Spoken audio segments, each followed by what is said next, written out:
আজকের আমি আপনাদের জন্য নিয়ে এসেছি আমুদি মাছের এক সম্পূর্ণ ভিন্ন ধরনের রেসিপি, যেটা খেতে হয় দুর্দান্ত টেস্টি আর ছোট থেকে বড় সকলে খেতে খুবই পছন্দ করবে। বাই দা ওয়ে, আমি মৌ, আপনাদের সকলকে আমার চ্যানেলে স্বাগত। এটি তৈরি করার জন্য আমি আমুদি মাছ নিয়েছি এবং মাছটাকে ধুয়ে খুব ভালোভাবে পরিষ্কার করে নুন হলুদ মাখিয়ে নিয়েছি। আর আমি একটা বাটিতে নিয়ে নিয়েছি কিছুটা পরিমাণে আদা কুচি, নিয়ে নিয়েছি লঙ্কা কুচি, নিয়ে নিয়েছি কিছুটা পরিমাণে টমেটো কুচি, সাথে নিয়েছি পেঁয়াজ কুচি আর নিয়েছি রসুন কুচি, সমস্ত কিছু কুচানো অবস্থাতে নিয়েছি। এবার আমি পেঁয়াজ কুলি নিয়েছি, পেঁয়াজ কুলিটাকে মিডিয়াম সাইজে কেটে ধুয়ে নিয়েছি। আর আলু বেগুনটাকে এরকম লম্বা লম্বাভাবে কেটে ধুয়ে নিয়েছি। এবার আমি একটা বাটিতে সর্ষে গুঁড়ো নিয়েছি, তাতে সামান্য পরিমাণে নুন দিচ্ছি। উষ্ণ গরম জল দিয়ে সর্ষেটাকে আমি গরম জলে ভিজোতে দিয়ে দেবো। আপনারা চাইলে সর্ষে বাটাও ব্যবহার করতে পারেন। এবার একটা মশলা তৈরি করে নেবো। তার জন্য নেব হলুদ গুঁড়ো, নেব লঙ্কা গুঁড়ো, নেব কিছুটা পরিমাণে জিরে গুঁড়ো আর নেব কিছুটা পরিমাণে কাশ্মীরি লঙ্কার গুঁড়ো। এবার সমস্ত উপকরণগুলোকে সাইডে রেখে দেবো।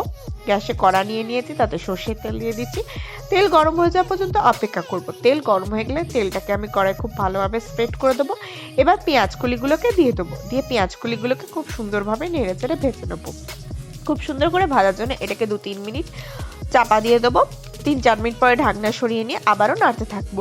এইভাবে আমি সমস্ত পেঁয়াজগুলিকে ঢাকনা চাপা দিয়ে ভাপিয়ে ভাপিয়ে বেশ ভালোভাবে ভেজে নেবো, যাতে 70% মতন ভাজা হয়ে যায়।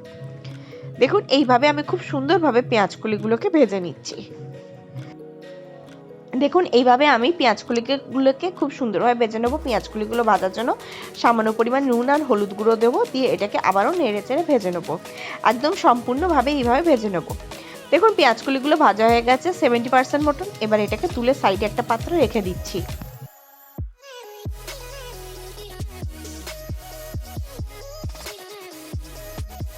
এটাকে সাইডে রেখে দেবো। এবার ওই কড়াতেই আমি দিয়ে দেবো বেগুনগুলোকেও আমি খুব সুন্দর করে ভালোভাবে ভেজে নেবো। বেগুনগুলোকেও আমি উল্টে পাল্টে ভেজে নেবো। বেগুনগুলো ভাজার জন্য এতে আমি সামান্য পরিমাণে নুন আর হলুদ দিয়ে দেবো। দিয়ে বেগুনগুলোকেও আমি খুব সুন্দর করে লাল করে ভেজে নেবো। দেখুন, বেগুনগুলোকে আমি খুব সুন্দরভাবে নেড়ে চেড়ে ভেজে নিচ্ছি। এটাকেও আমি কিছুক্ষণের জন্য ঢাকনা চাপা দিয়ে দিচ্ছি। কিছুক্ষণ পরে আমি ঢাকনা সরিয়ে নিচ্ছি। নিয়ে এতে আমি অ্যাড করে দেবো সামান্য পরিমাণে নুন ও সামান্য পরিমাণে হলুদ, দিয়ে এটাকে আবারও নেড়ে চেড়ে ভেজে নেব। বেগুনটা ভাজা হয়ে গেলে বেগুনটাকেও আমি তুলে সাইডে একটা পাত্রে রেখে দেবো। দেখুন, বেগুনটাকে আমি তুলে সাইডে রেখে দিচ্ছি।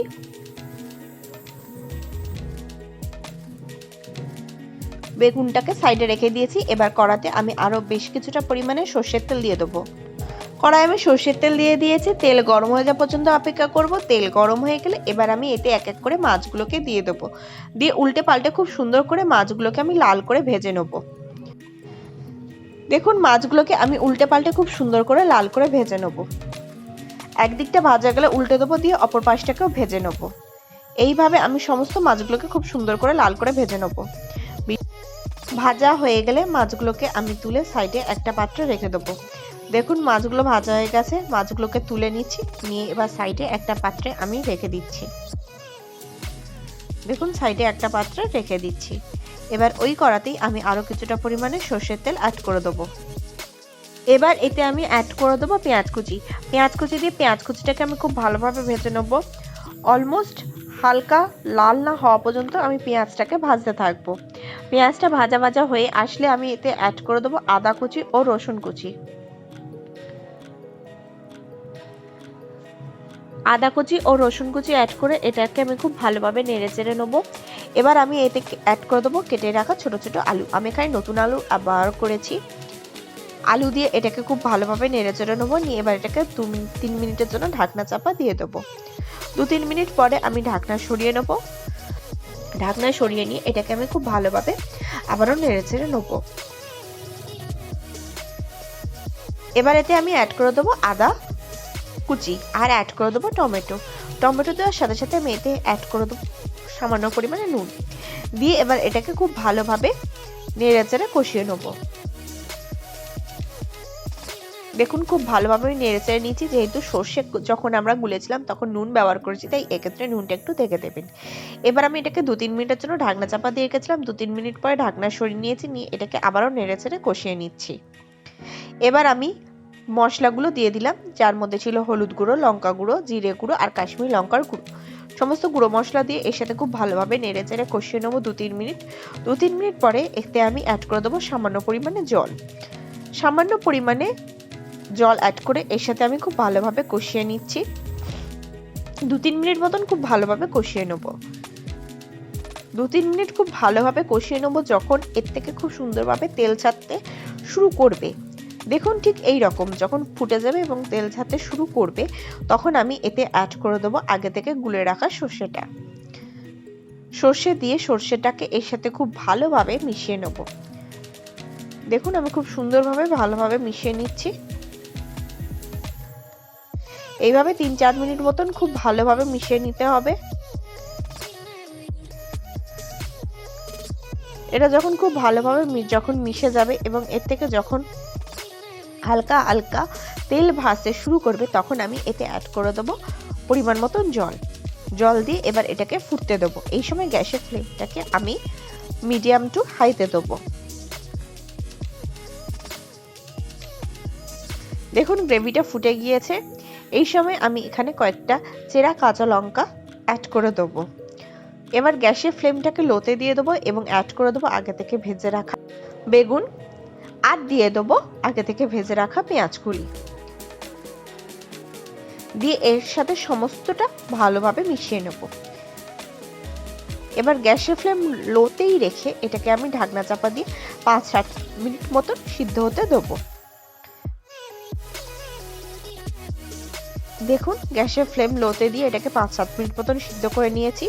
সমস্ত কিছু খুব সুন্দরভাবে প্রায় অলমোস্ট সিদ্ধ হয়ে এসছে। এই সময় আমি এটাকে একটুখানি নেড়ে চেড়ে দেবো। নেড়ে চেড়ে দিয়ে আমি এবার এতে অ্যাড করে দেবো আমোদি মাছ। মাছটা দিয়ে মাছটাকে আমি এই গ্রেভির সাথে একটুখানি নেড়ে চেড়ে দেবো।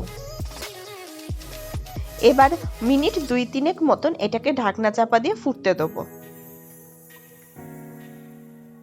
দেখুন আমি 2-3 মিনিট মতন ঢাকনা চাপা দিয়ে এটাকে ফুটিয়ে নিয়েছি। আমাদের আমোদি মাছের ঝাল খুব সুন্দরভাবে রেডি হয়ে গেছে। দেখুন আমি আপনাদেরকে নেড়ে দেখাচ্ছি। সমস্ত কিছু খুব সুন্দরভাবে সিদ্ধ হয়ে গেছে এবং মাছের মধ্যেও গ্রেভিটা খুব সুন্দরভাবে ঢুকে গিয়েছে।